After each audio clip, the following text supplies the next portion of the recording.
Hi, and welcome to the show where we share the stories of the many who intersect with our healthcare system but are rarely heard from. My name is Kevin Poe, founder and editor of Kevin MD. Today in the show, we have Datun Adewusi. She is a hospitalist and she's the co-author of the book, Under the Collar, Frank Conversations About Healing That Harms, Simply Speaking. And she contributed an article from that book titled, By Jeopardizing Privacy, Did This Physician Meet Patient Satisfaction Goals? Datun, welcome to the show. Thank you for having me. So we'll get into your article a little bit, but first off, can you share your story and journey to where you are today? Well, I started off from more of a science engineering background. I went to the University of Texas at Austin and did chemical engineering with the intention of going into medical school because I, at the time, felt that I was probably going to seek more of a biomedical engineering angle with impacting the world. I ended up actually liking internal medicine and pediatrics. So I sought a med-peds residency in Grand Rapids, Michigan, after medical school in San Antonio, Texas. And since then, I actually found my niche in hospital medicine. I've worked as a hospitalist in Michigan, New York, Pennsylvania, and now California. What are the challenges that you face currently as a hospitalist today? I think one of the main challenges is balancing the healthcare medicine that I'm trying to give to my patients with expectations that are being defined or dictated from non-medical personnel, and not wanting to sell my patients short and giving them the best care I can, but still somehow finding a way to finesse or meet, certain so-called guidelines that may not traditionally fit what I had expected medicine to be. Now, in general, what are some of those guidelines that hospitalists are expected to meet? Well, the first that come to mind from a hospitalist perspective are core measures. When we talk about core measures or length of stay, right? The shorter the length of stay, the more benefit for the hospital or the facility, the cost versus benefit ratio, so to speak. And you're trying to balance that with making sure that you're serving the patient with what the patient needs. Some patients, depending on their background, need more education and some need more access, whether it's because of socioeconomic limitations. And if we try to fit every single patient into just a minimal length of stay, we might sell somebody short. So that's one thing that comes into mind. And then in terms of documentation, you have to be sure to word your records a certain way to establish that the care that you're providing matches the severity of the patient's condition, for instance. And what I find is I spend a lot of time in documentation, and I want to remember that my documentation is not the reason that I'm practicing medicine, it's the patient, right? So you could spend 5 minutes with patients and 15 minutes documenting, and that's a problem for me. So it's just, those are two of the struggles that I work with on a day-to-day basis. Now, in general, do a lot of hospitals feel pressured by the administration to really shorten lengths of stay? And what happens if those hospitalists don't meet that standard? Well, there's not a punitive repercussion, so to speak, like an immediate one, for instance, but the emphasis and that the administration can put on the hospitalist takes away maybe the praise or the recognition that should be applied to the fact that somebody that had a very severe condition and had multiple readmissions to the hospital, or initially a very dire prognosis, now actually has a better chance of survival, right? So you're thinking, gosh, I was able to impact this patient's life positively, but the patient probably stayed twice as long as the administration would have expected for that condition. Yet, rather than the recognition for the fact that now this patient might not be coming back to the hospital as frequently, you're being asked in more detail to elaborate on why your length of stay was double the expected time. So there's not an actual punishment. It's not like you're not allowed to work or you don't get compensated, but maybe some of those extra recognitions or for what else you're doing don't get brought forth because of the focus being somewhere else. All right, so let's talk about the story that you shared on Kevin MD, and it's titled "By Jeopardizing Privacy, Did This Physician Meet Patient Satisfaction Goals?" Now, for those who didn't get a chance to read that story, can you just summarize it for my audience and share the story of why you decided to write it? Well, I'll start off with why this was written. It's actually an excerpt. It's a chapter from a book that I co-authored with my best friend. We both attended an internal medicine residency together, and she practiced briefly and has since retired from medicine, but we still share similar experiences, and I still, vent and use her as a pressure valve, so to Mm-hmm. speak, when I share my own personal experiences. And so venting sessions turned into debates about just our behavior as professionals and medical practitioners in general.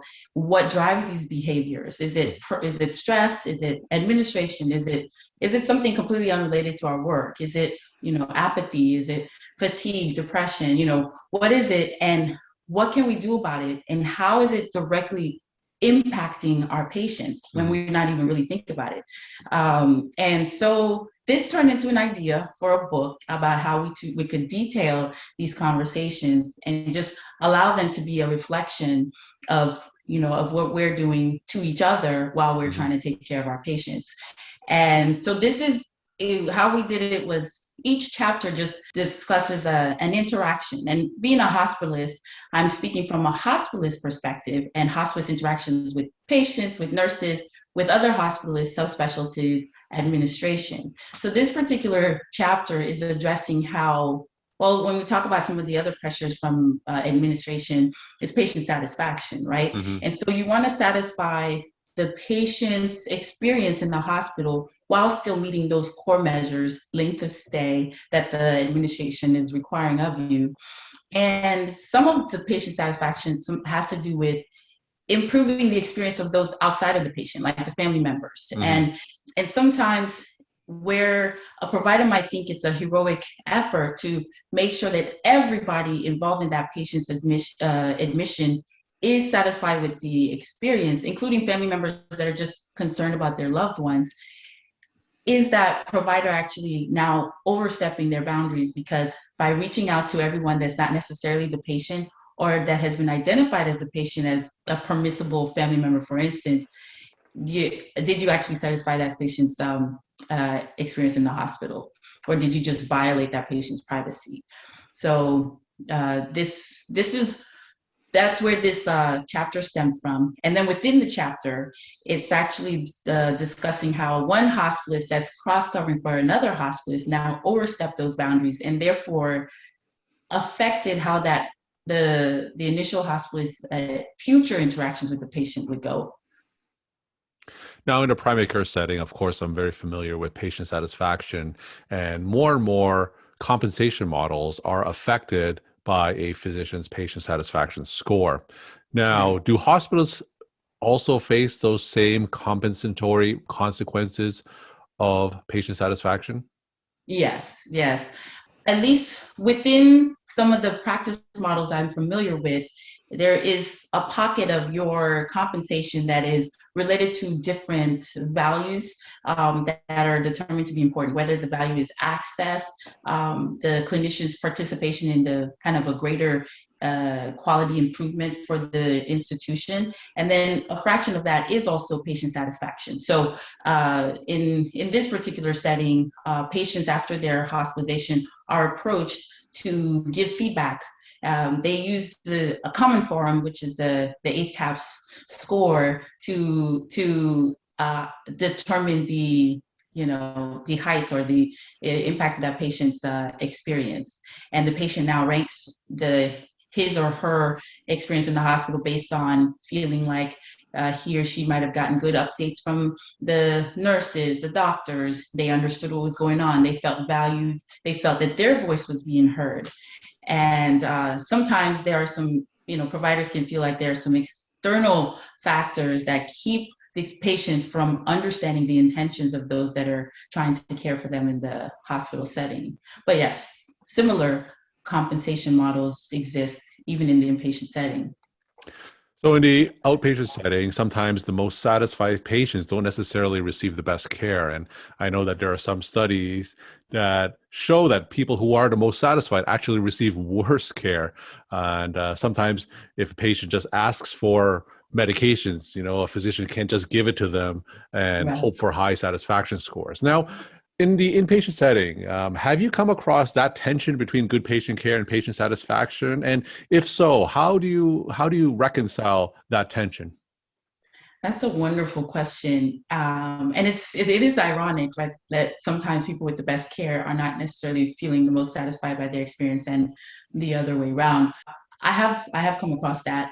And it often does fall behind what is my intention for the patient, what is my goal to improve that patient's health, and what is the patient's experience. If a patient comes in with one presentation and you uncover that, oh gosh, you're just worried about your, this particular symptom, but my test and evaluation has revealed that you actually have a lot of underlying symptoms or underlying conditions that is affecting and causing this symptom.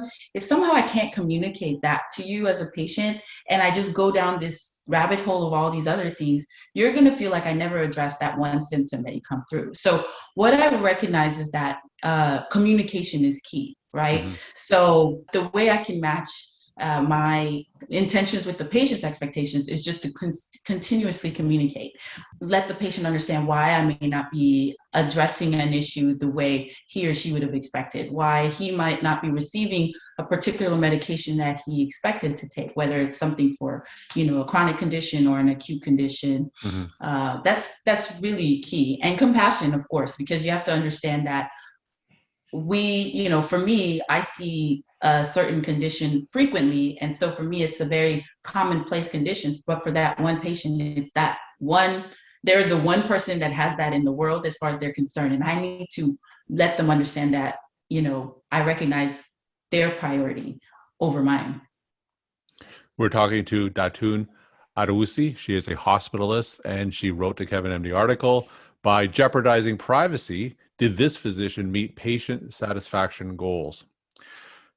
Now, with more and more people becoming hospitalists, and hospitalists, of course, is a hugely growing profession. I think that sometimes care can be perceived as being more siloed, and I think one of the biggest issues that sometimes is that when patients are discharged from the hospital, do they get appropriate follow-up with their primary care?